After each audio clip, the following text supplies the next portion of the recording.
Olá, meus irmãos, que a preciosa paz esteja sobre a sua vida. Eu quero falar um pouco de coisas preciosas que aconteceu e que estão para acontecer em favor da humanidade.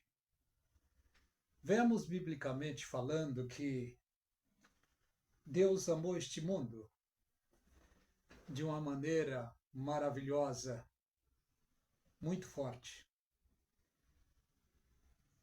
Antes de tudo, eu te convido a se inscrever no canal A Voz do Atalaia, dar likes. Compartilhe as mensagens pregadas neste canal. Eu sou o evangelista Edio, tenho alegria de compartilhar mensagens da parte de Deus com aqueles que amam a meditação da palavra de Deus. Quero falar da profecia mais pura e preciosa, que é a Bíblia Sagrada. Gosto de falar da pessoa preciosa e pura, do Senhor Jesus Cristo. Biblicamente falando, Adão e Eva vacilaram, pecaram. Por causa do pecado de Adão, o pecado entrou no mundo inteiro e foi passando para todos os seres humanos. O apóstolo Paulo chegou a afirmar isso, dizendo: todos pecaram e destituídos estão da glória de Deus. Mas no livro de João, capítulo 3, e o verso 16, diz que Deus amou o mundo de tal maneira que deu seu Filho único para que todo aquele que nele creia não pereça, mas tenha a vida eterna. Porque depois do pecado de Adão, Deus olhou este mundo e viu o ser humano, obra-prima das suas mãos, que estava indo para o abismo. E Deus então prometeu resgatar o ser humano, dizendo: eis que da semente da mulher nascerá um, o qual pisará a cabeça da serpente. Bela e pura profecia, e isso veio a se cumprir. Deus usou seus profetas para falar sobre a chegada do seu filho neste mundo. Isaías profetizou em Isaías 7,14, dizendo: eis que uma virgem conceberá e dará luz a um filho, e o seu nome será Emanuel, que traduzido é Deus conosco. Eu coloquei aqui no papel um pensamento meu. Eu gosto muito de acontecimentos bíblicos na área de escatologia. Eu vou falar em breves palavras, não vai dar para ler tudo, mas eu quero falar um pouco daquilo que aconteceu em favor da humanidade e daquilo que está acontecendo e daquilo que vai acontecer. A palavra de Deus é pura. Deus prometeu mandar o seu resgate ao mundo, e ele mandou. Isaías também profetizou em 9,6: um menino nos nasceu, um filho se nos deu.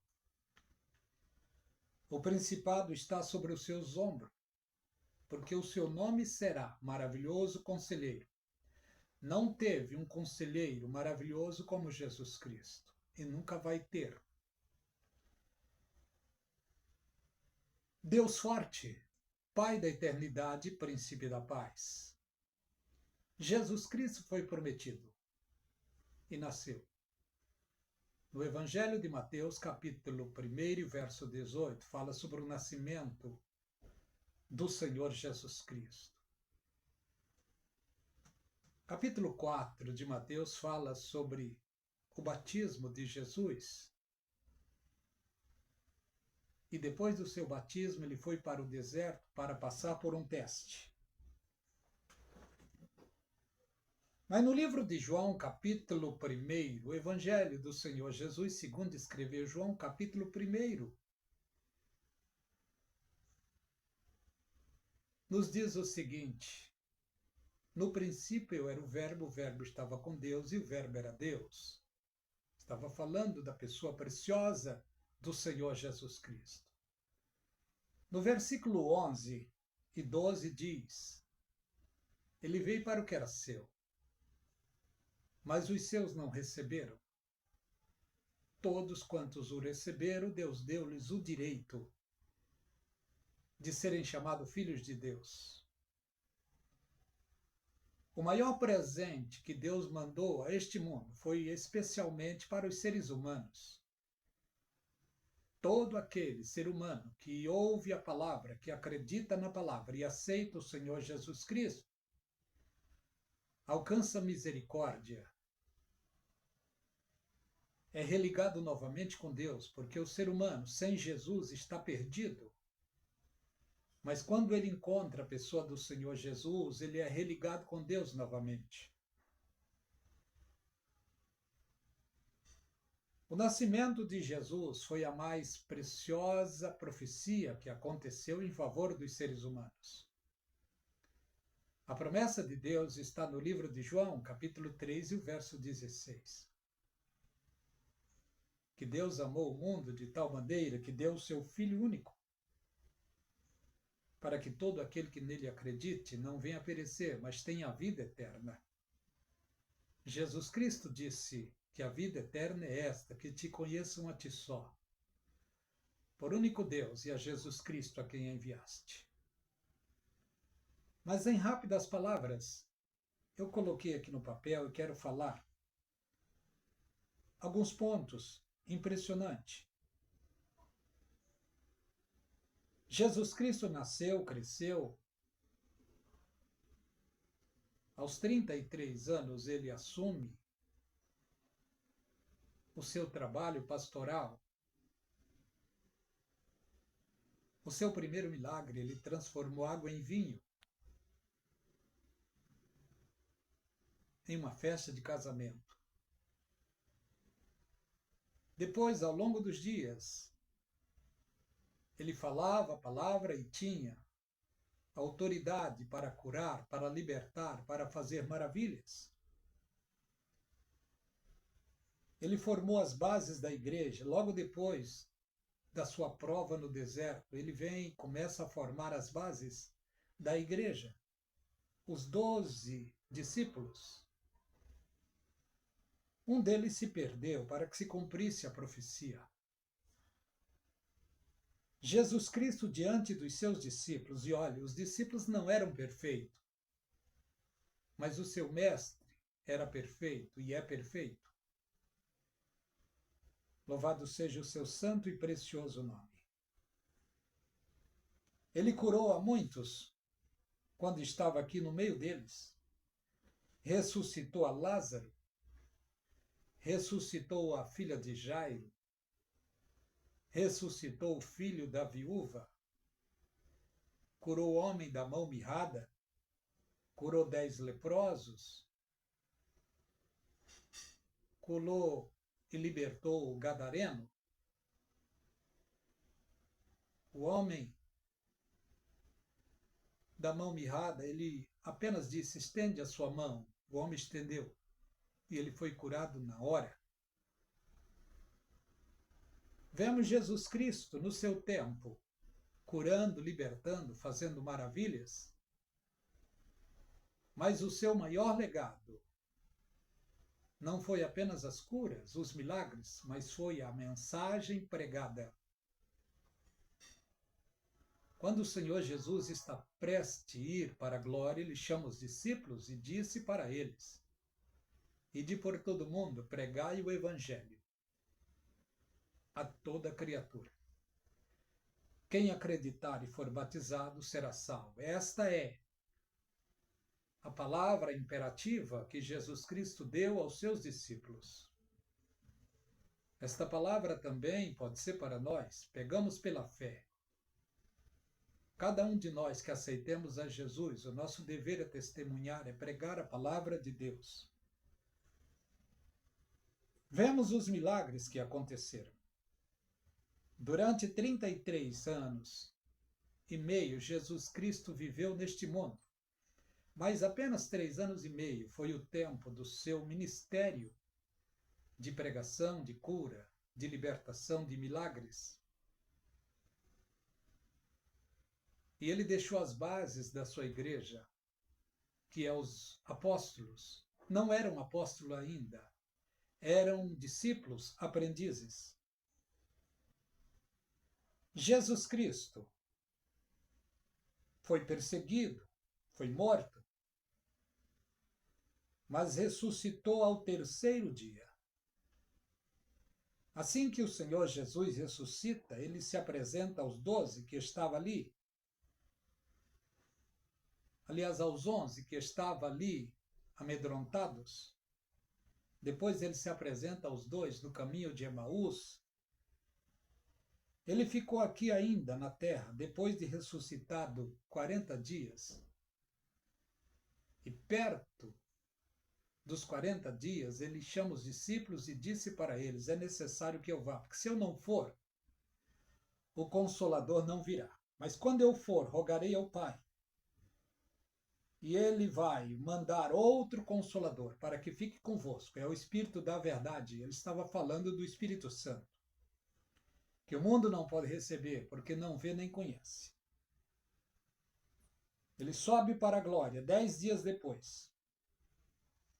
Exatamente no dia da festa de Pentecoste, ele mandou o Espírito Santo. E ele disse para 500 pessoas: vão, ficai na cidade de Jerusalém, até que do alto sejais revestidos de poder. Eles foram. Mas desanimar, 380 praticamente desanimaram e foram embora. Quase 120 estava ali. E o Espírito Santo veio em forma de um vento veemente, impetuoso, encheu toda a casa. E foram vistas sobre eles línguas repartidas como de fogo. Ali era exatamente a inauguração da igreja do Senhor Jesus Cristo. E os discípulos, então, começaram a testemunhar do Senhor Jesus Cristo. Mas na despedida, está em Atos dos Apóstolos, capítulo 2, assim que o Senhor Jesus oculta-se deles, 2 anjos se apresentam e dizem: varões galileus, por que estão olhando para cima? Este Jesus que de entre vós subiu há de voltar. Jesus Cristo veio em sua primeira vinda, há 2000 anos atrás. De lá para cá ele não voltou ainda. Ao longo do tempo, só existe 2 vindas do Senhor Jesus Cristo para esse mundo. A primeira vinda demorou 33 anos e meio. Na sua primeira vinda, ele veio para socorrer pessoas, para curar pessoas, para libertar pessoas, para salvar seres humanos perdidos. Ele voltou para a glória 33 anos e meio depois do seu nascimento. E ele está agora sentado no mais alto e poderoso trono. A sua igreja continuou pregando, defendendo a sua palavra. É a grande incumbência que ele deixou para a sua igreja, para pregar o evangelho. A igreja agora está aguardando a segunda vinda. Só que esta segunda vinda que a igreja está aguardando não é a vinda pessoal, é a vinda espiritual, que é o arrebatamento. Na realidade, a vinda pessoal do Senhor Jesus Cristo não é para a igreja, é para judeus. Em sua primeira vinda, ele veio para judeus. Em sua segunda vinda, ele virá também para judeus. Não é para a igreja. Em sua primeira vinda, ele veio como um cordeiro. Ele morreu como um cordeiro mudo. Ele veio falando de paz, de amor, curando, libertando, falando de maneira pacífica, socorrendo os pobres, os necessitados. E ele cumpriu seu ministério. Na sua segunda vinda, ele não virá como um cordeiro mais. ele virá como um leão. E um leão nervoso, bradando, rugindo de maneira poderosa. Na sua primeira vinda, ele veio para socorrer e perdoar os seres humanos. E, em especial, ele veio para o povo judeu, mas eles rejeitaram. A promessa passou para os gentios. Em sua segunda vinda, ele virá novamente em socorro dos judeus. Não de todos, mas o remanescente. Porque a maioria dos judeus, ao longo do tempo, foram rebeldes. Mas por causa da promessa que Deus fez a Abraão, Jesus Cristo voltará em sua segunda vinda em socorro dos judeus. Não é para a igreja. A igreja não está aguardando a segunda vinda de Cristo, não. A igreja está aguardando o arrebatamento, arpazo. Não é parousia. Em sua segunda vinda, vai durar para a eternidade, porque ele virá aqui para assentar no trono de Davi, restaurar o trono de Davi.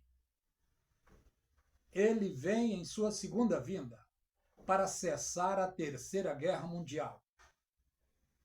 Está no livro dos Salmos 46. Lá no final está dizendo lá: ele faz cessar as guerras até o fim da terra. Corta o arco, quebra a lança e queima os carros no fogo. Em sua segunda vinda, Jesus vem para cessar a Terceira Guerra Mundial e o massacre vai ser terrível. Ele vem para julgar as 12 tribos de Israel, ele vem para julgar as nações da terra. Ele vem para tomar a direção do mundo que Satanás tomou quando Adão pecou. De lá para cá, quem manda neste mundo é Satanás. Jesus Cristo, em sua segunda vinda, virá para cumprir o que está escrito na sétima trombeta. Ao tocar da sétima trombeta do Apocalipse, muitas coisas irão acontecer, e entre elas, está escrito lá, os reinos do mundo voltarão a ser do Cristo. Jesus assumirá os reinos da terra. Ele vai prender o diabo por 1000 anos. Ele vai prender a besta e o falso profeta e levar e deixar cair no lago de fogo. Ele vai estabelecer o milênio na terra.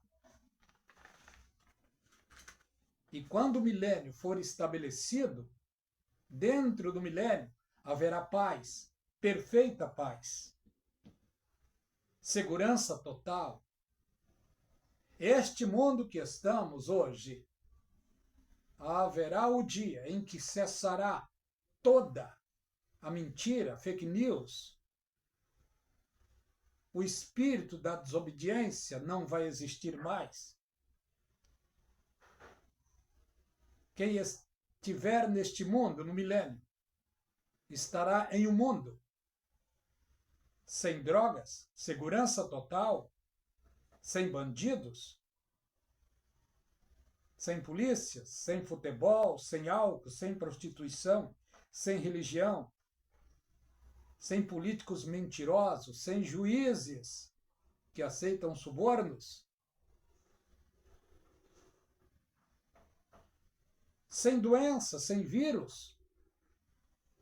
A vida será prolongada. A mansidão estará sobre a terra, até os animais voltarão a ser herbívoros.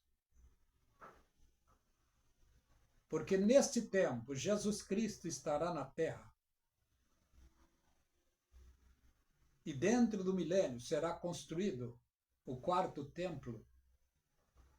Dentro do milênio, Jesus Cristo vai cumprir a profecia que disse lá para os judeus: os mansos herdarão a terra.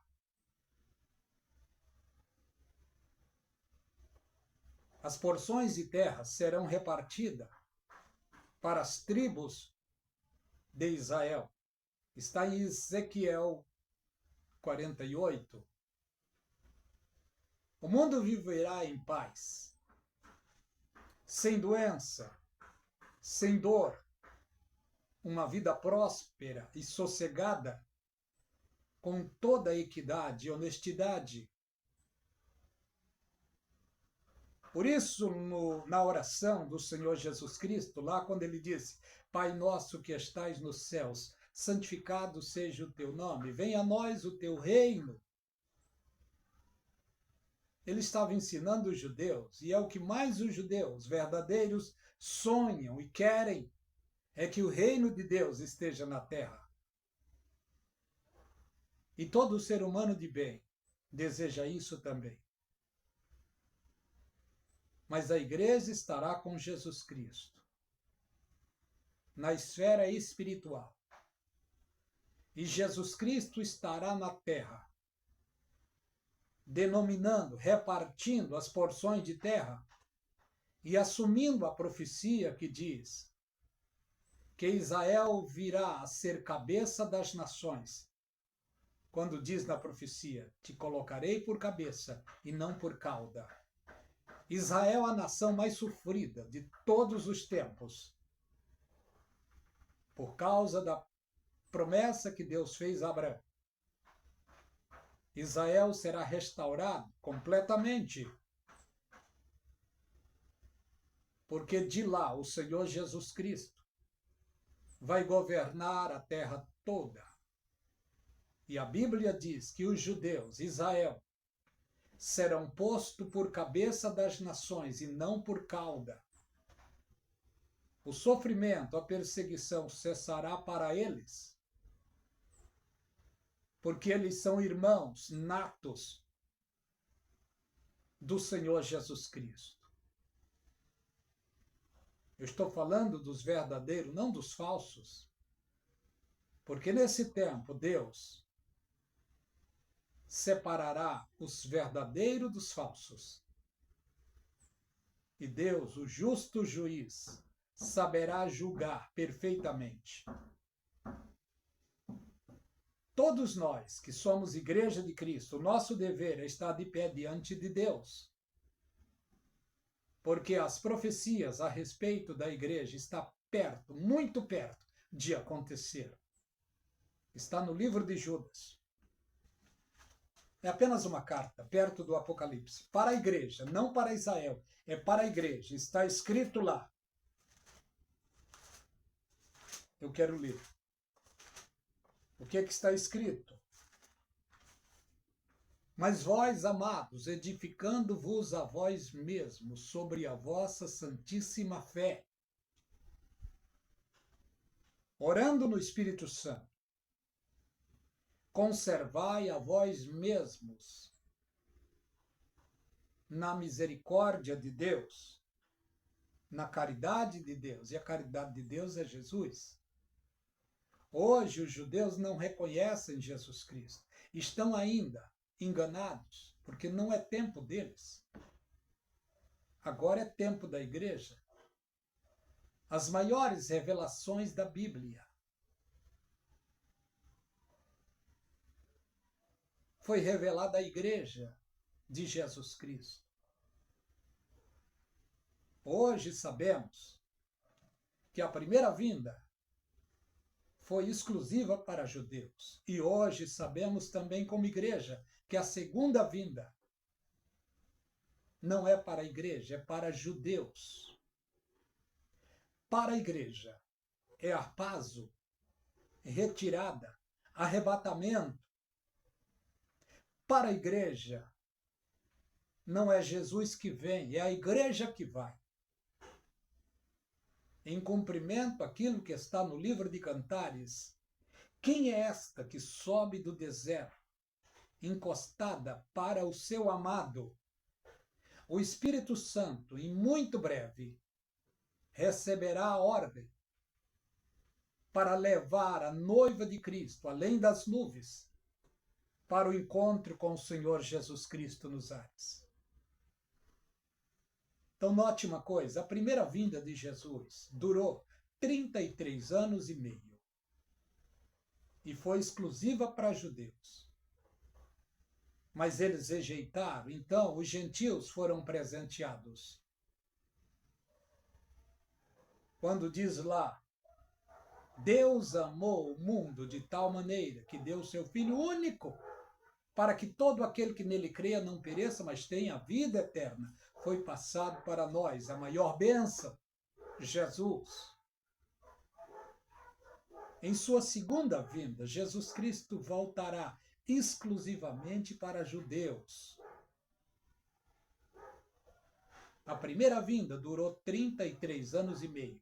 A segunda vinda durará para a eternidade.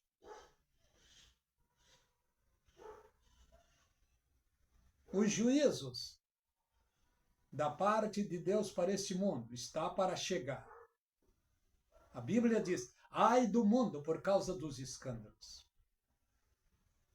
A Bíblia tem conselho para todos nós. Se você quer ser abençoado e fortalecido, Salmo 1.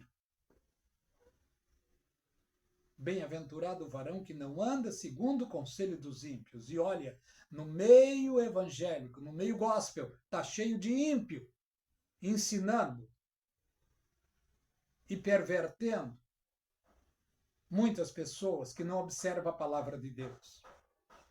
Porque o maior pecado diante de Deus não é apenas aquilo que o ser humano faz, mas é a omissão quanto às coisas de Deus.